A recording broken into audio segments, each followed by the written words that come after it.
come into effect in just a little bit. But right now we're going to turn over to Andrew. So in a few moments we're going to do some water testing, check out the quality of this lake, and see how healthy it is. Why might we want to do that? Kate, what's one reason? See if anything's wrong with it, and if there is anything wrong, fix it. Okay, so see if there are any problems with it, and see if maybe we could fix it. Great. Maybe if it gets polluted, the fish can start dying. Sure, see if there's pollution that could cause fish kills or other kinds of animal kills, all kinds of other environmental problems. So we can see, I like the way that you guys phrase it, so we can see if it's healthy enough for animals to live in there, and we can also see if maybe some of the problems with it, if there are problems, are anything that we could fix or anything that we could prevent. So see if we're impacting this lake in any way, and in turn if that lake is impacting us.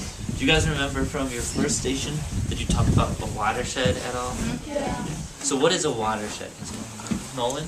Where all the water flows into one specific place. Yeah. So it's any area of land where all the water that hits the ground, hits the waterways, all flows into one space.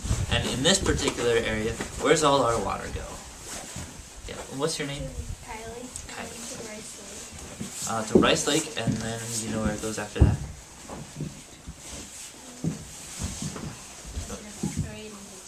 Some of it does evaporate. What's your name? Logan. Brad?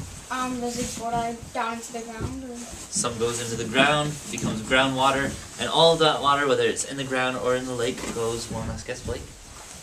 Into a well? Some goes into a well. A river. The sky?